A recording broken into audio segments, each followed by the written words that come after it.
بسم اللہ الرحمن الرحیم، السلام علیکم، میں ہوں محمد فہیم۔ تقریباً ایک مہینے کی مہمان پاکستان جمہوری تحریک PDM، اس کے سربراہ مولانا فضل الرحمان صاحب اور جمعیت علماء اسلام کے سربراہ مولانا فضل الرحمان صاحب کے ساتھ پشاور کے چند صحافیوں کی گفتگو ہوئی، ملاقات ہوئی۔ ان میں ہم بھی شامل تھے، وہاں پہ موجود تھے۔ وہاں پہ کیمرہ الاؤڈ تو نہیں تھا، یہ باتیں جو تھی وہ غیر رسمی تھیں، لیکن وہ میڈیا پہ رپورٹ ہوئی تو ہم نے بھی سوچا کہ آپ کے سامنے وہ باتیں رکھیں کہ کیا کچھ مولانا فضل الرحمان صاحب نے وہاں کہا۔ انہوں نے 3-4 امور پہ گفتگو کی ہے۔ ایک PDM، جس طرح میں نے شروع میں کہا کہ انہوں نے بات کی PDM سے متعلق۔ PDM تقریباً ایک مہینے کی مہمان ہی رہ گئی ہے اب، اور اس کے ساتھ انہوں نے گفتگو کی خیبر پختونخوا میں ANP سے متعلق، انہوں نے گفتگو کی ہے عمران خان صاحب سے متعلق، فیض حمید صاحب سے متعلق، اور انہوں نے گفتگو کی ہے جو الیکشنز ہیں ان سے متعلق۔ اور ایک انتہائی اہم کہ جو ان کے مختلف رہنما ہیں، علماء کرام ہیں، جو ان کو ٹارگٹ کیا جا رہا ہے مختلف تنظیموں کی جانب سے، اس کے اوپر۔ شروع کرتے ہیں PDM سے۔ تو جو کچھ دبئی میں ہوا، جو کچھ وہاں پر نواز شریف صاحب اور زرداری صاحب کے درمیان ہوا، مولانا فضل الرحمان صاحب نے زرداری صاحب سے گلہ نہیں کیا کیونکہ وہ PDM کا حصہ نہیں ہے، لیکن PMLN وہ PDM کا حصہ ہے، اور انہوں نے یہ گلہ ضرور کیا کہ جو کچھ وہاں ہو رہا ہے وہ اچانک نہیں ہے، وہ پورے ایک پلاننگ کے تحت ملاقات ہوئی۔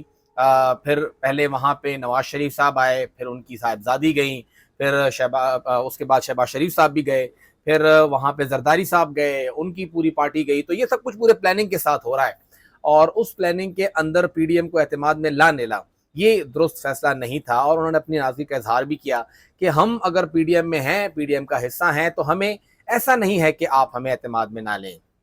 جو کچھ ہو رہا ہے آپ کو چاہیے کہ آپ ہمیں اعتماد میں لیں۔ اور انہوں نے یہ بھی کہا کہ PDM کیونکہ کوئی انتخابی اتحاد نہیں ہے، اسی حکومت کا اتحاد ہے، حکومت کے لیے ہی ہے، تو تقریباً اب PDM جو ہے وہ ایک مہینے کی ہی مہمان ہے۔ جیسے حکومت ختم ہوگی PDM ختم ہو جائے گی، اور انہوں نے کہا کہ ایک اجلاس اور ممکن ہے کہ PDM کا ہو جائے، اور اس کے بعد پھر ظاہری بات ہے کہ ہم لوگ حکومت چھوڑ کے چلے جائیں گے۔ انہوں نے عمران خان صاحب سے متعلق کافی تفصیلی بات ہوئی، مختلف زاویوں سے بات ہوئی۔ وہ ہمیں لے کے تقریباً کچھ 6 سال پہلے 2017 جولائی جب پاناما کا کیس سامنے آیا تھا، مولانا صاحب نے کہا کہ پشاور کے اسی مفتی محمود مرکز میں نے 3 باتیں کہی تھیں۔ ایک یہ کہ عمران خان صاحب کو حکومت میں لایا جائے گا، سب سے پہلے وہ ایک سیاسی عدم استحکام پیدا کریں گے، اس کے بعد وہ معاشی عدم استحکام پیدا کریں گے، اور تیسرے نمبر پر وہ ایک دفاعی عدم استحکام پیدا کریں گے۔ یہ 3 عدم استحکام پاکستان میں آئیں گے، اور اس کے بعد پاکستان خدا نہ خواستہ ٹوٹنے کی جانب بڑھے گا، اور پاکستان ٹوٹے گا، یہی ایجنڈا ہے جو غیر ملکی فورسز ہیں ان کا۔ یہ مولانا صاحب نے کہا کہ میں نے آج سے 6 سال پہلے کہا تھا۔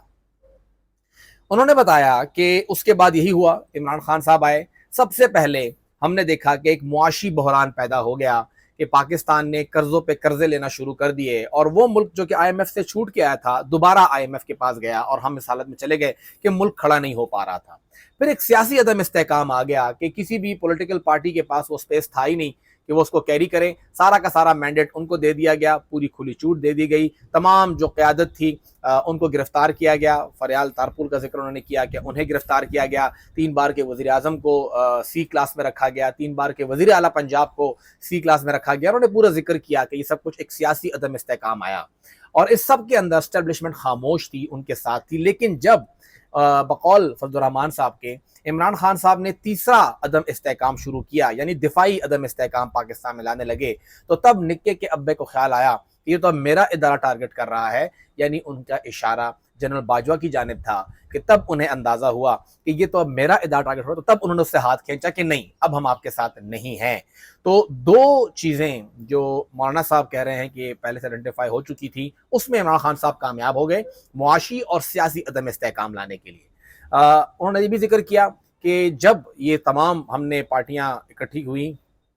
ہمارا پہلے دن سے یہ موقف تھا کہ ہم اس ایوان میں نہ جائیں، اور ابھی بھی ہمارا یہی موقف ہے کہ ہمیں نہیں جانا چاہیے تھا۔ لیکن جب تمام پارٹیاں اکٹھی ہوئیں اور ہماری کوشش تھی کہ ہم تمام اپوزیشن کو اکٹھا کریں، تو اس وقت ہمیں پھر اپوزیشن کے فیصلے کے ساتھ اس ایوان میں جانا پڑا۔ وہ یہ کہتے ہیں کہ ابھی بھی ہم یہی مانتے ہیں کہ جو ہمارا پہلے دن موقف تھا کہ یہ اسمبلیاں یہ مینڈیٹ جعلی ہے، ابھی بھی وہی ہے، لیکن کیونکہ ہم لوگ اجتماع کے اندر بیٹھ کے سب مل کے فیصلہ کرتے ہیں، اس لیے ہمیں جا کے دوبارہ اس اسمبلی میں بیٹھنا پڑا اور ہم وہاں پہ حکومت کا حصہ بنے۔ انہوں نے یہ ذکر بھی کیا کہ جو کچھ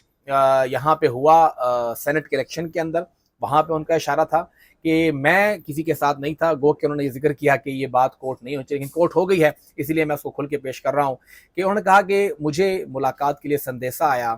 جنرل فیض حمید کی جانب سے، لیکن میں نے اس کو انکار کر دیا۔ 2-3 بار رابطہ ہوا لیکن انکار ہوا، پھر وہ خود میرے گھر آئے اور انہوں نے میرے سامنے 3 پیشکشیں رکھی بقول مولانا فضل الرحمان صاحب کے۔ پہلی پیشکش یہ تھی کہ فیض حمید نے کہا کہ میں آپ کو بطور رکن سینٹ دیکھنا چاہتا ہوں۔ دوسری پیشکش یہ تھی کہ میں آپ کو بطور سینٹ چیئرمین دیکھنا چاہتا ہوں، اور تیسری پیشکش یہ تھی کہ میں اسی سسٹم کے اندر سے آپ جو ہے وہ ایک تبدیلی لے کر آئیں۔ تو کہہ رہے کہ میں جواب دیا کہ آپ کو اگر لگتا ہے کہ میں صرف اس ایک نشست کے لیے سب کچھ کر رہا ہوں تو یہ آپ کا اندازہ بالکل غلط ہے، اور میں ایسا کچھ بھی نہیں کروں گا اور نہ میں ایسی کوئی خواہش رکھتا ہوں۔ تو فیض حمید صاحب کو بقول ان کے یہیں سے ہم نے کہا کہ نہیں، آپ چلیے اپنے راستے، ہمارا اپنا راستہ ہے، ہم آپ کے ساتھ نہیں ہیں۔ اور اس کے بعد پھر سینٹ کا چیئرمین جس طرح آیا، جیسے وہ 6 ووٹوں کا پورا سلسلہ ہوا ود ان دا سسٹم، ہمارے لوگوں نے کہاں کہاں ووٹ کیا کچھ اندازہ نہیں ہوا، تو اپوزیشن کی جو اکثریت تھی وہ اقلیت نے بدلی، تو وہ تمام باتیں مولانا صاحب نے کی۔ انہوں نے ساتھ ایک بات اور بھی کہی کہ جب عمران خان صاحب کا یہ سارا سین ہو رہا تھا اور ابھی حال ہی میں جب گرفتاریاں ہو رہی تھیں، تو یہ بات بھی انہوں نے کہا کہ کورٹ نہ ہو لیکن کورٹ ہوئی ہے، اسی لیے ایکسپلین کر رہا ہوں کہ جو ایمبیسڈر ہیں برٹن کی، وہ آئیں، انہوں نے مجھ سے ملاقات کی، انہوں نے کہا کہ جی ہمیں بہت تشویش ہے کہ آپ گرفتاریاں کر رہے ہیں، چھاپے مار رہے ہیں، آپ کی حکومت یہ سب کچھ کر رہی ہے۔ تو مولانا صاحب نے کہا کہ میں نے ان سے ایک ہی سوال کیا کہ اگر آپ کے ملک میں کچھ لوگ اٹھیں اور وہ حملہ کر دیں بکنگم پیلس پہ تو آپ کا کیا رویہ ہوگا؟ تو وہ کافی غصے میں ہوئی کہ نہیں نہیں نہیں، ایسا بالکل بھی نہیں ہے، بکنگم پیلس پہ کوئی حملہ کر دے گا یہ کیسے ممکن ہے اور ہم کیسے چھوڑیں گے اس کو؟ تو انہوں نے یہی جواب دیا کہ اگر وہاں پہ کوئی حملہ کرے گا آپ اس کو نہیں چھوڑیں گے تو یہاں جو حملہ کرے گا ہم ان کو بھی نہیں چھوڑیں گے۔ آرمی کورٹ سے متعلق انہوں نے کلیئرلی کہا کہ میں کوئی قانون کا اتنا سمجھدار نہیں ہوں، آرمی کورٹس، کیونکہ آرمی اس پورے کیسز کے اندر خود مدعی ہے، خود دعوے دار ہے، تو اس لیے وہ آرمی کورٹ چاہتے ہیں، لیکن ساتھ ہی انہوں نے یہ بھی کہا کہ جو کچھ آرمی کورٹس میں ہوگا وہ ہائی کورٹ میں اپیل ہو سکتی ہے، تو لہٰذا جو قانون کا رستہ ہے وہی رستہ اس میں اختیار کیا جائے۔ 2 باتیں اور ان کی ہوئی ہیں۔ ایک بات تو انہوں نے کی ہے اے این پی سے متعلق، جب سوال انہوں نے نام نہیں لیا ایمن ولی کا بہرحال، لیکن جب سوال ہوا کہ جی آپ کی پارٹی کے اوپر الزامات لگ رہے ہیں کہ آپ یہاں پہ بندے توڑ رہے ہیں، مولانا صاحب نے کہا کہ جو پارٹی یہ الزام لگا رہی ہے، سب سے پہلے تو یہ گورنر کا نام انہوں نے پیش کیا، میں نے پیش نہیں کیا ہے، ٹھیک ہے وہ میری پارٹی کا ہے لیکن نام تو انہوں نے دیا ہے، تجویز انہوں نے کی ہے، اور آج وہی کہہ رہے ہیں کہ گورنر ان کو قبول نہیں ہے، تو یہ کوئی ایسا کھیل نہیں ہے کہ آج ہے اور کل نہیں، گورنر تو تبدیل نہیں ہوگا، گورنر تو یہی رہے گا، یہ بات واضح رکھیں۔ دوسری بات، آپ کے بندے ہمارے پاس MMA دور میں بھی آتے تھے، آپ کی حکومت کے دور میں بھی آتے تھے، اور اب بھی آتے ہیں اور پچھلے دور میں بھی آتے رہے ہیں، بندوں کو ہم نہیں روکیں گے، بندے ہمارے پاس آئیں گے۔ اور اب جب آپ کے بندے گورنر ہاؤس جاتے ہیں تو اس لیے جاتے ہیں کہ ان کے کام ہوتے ہیں اور ہم ان کے کام کرتے ہیں۔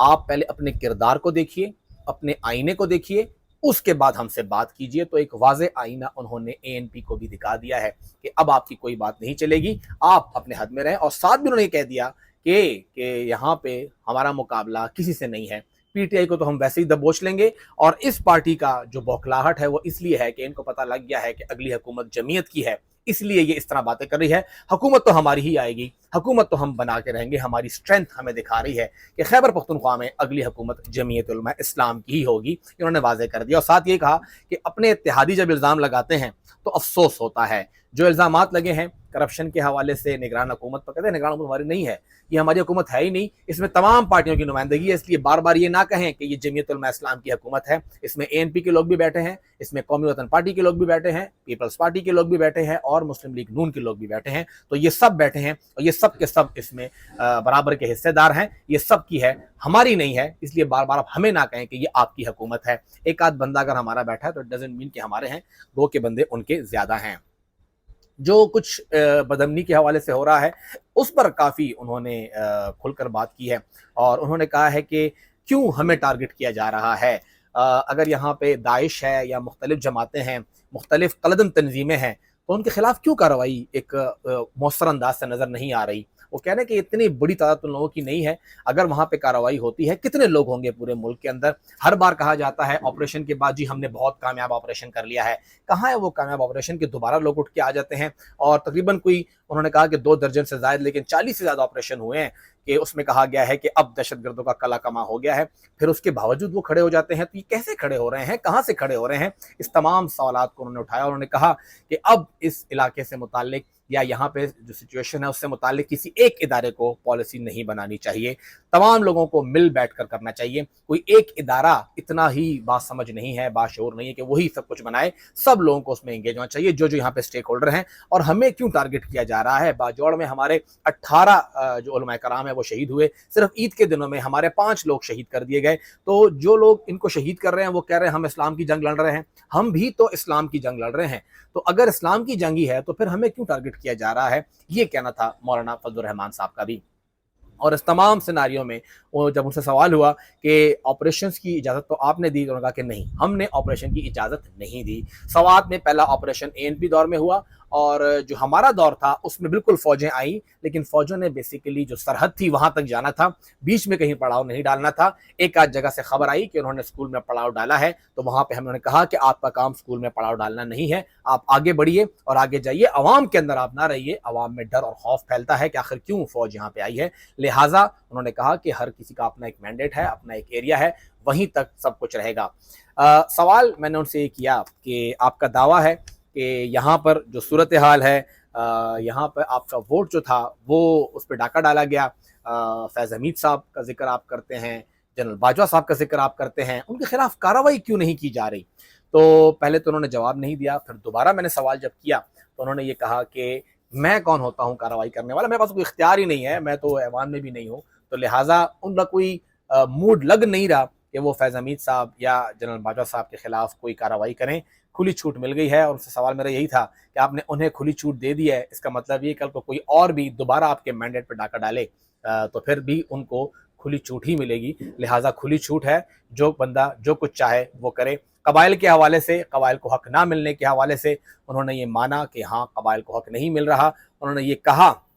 کہ ہم قبائل کا الگ صوبہ بنانے کے حق میں ہیں، اور صوبوں کا مجھے پتہ نہیں ہے کہہ رہے ہیں، لیکن قبائل کے حوالے سے ہمارا آج بھی یہ موقف ہے کہ وہ ایک الگ صوبہ ہونا چاہیے۔ تو عین ممکن ہے کہ اگر ان کی دوبارہ حکومت آتی ہے تو وہ قبائل کو ایک الگ سے صوبہ بنانے کے لیے موشن چلائیں گے، تحریک چلائیں گے، اور دیکھتے ہیں کہ پھر اس میں کس حد تک وہ کامیاب ہوتے ہیں۔ لیکن اب تک کی خبر یہ ہے کہ PDM ایک اجلاس کی مہمان ہے، اور اس کے بعد PDM ختم ہوگی۔ ANP بمقابلہ JUI، ANP خیر پورے صوبے میں تو نہیں، لیکن یہاں پہ صوبے میں جو لگ رہا ہے وہ basically PTI بمقابلہ JUI، PTI بمقابلہ ANP چند حلقوں پر۔ دونوں پارٹیاں آپ دیکھتے ہیں کہ کون کون بناتی ہے، لیکن کسی ایک پارٹی کی حکومت بنانا انتہائی مشکل لگ رہا ہے خیبر پختونخوا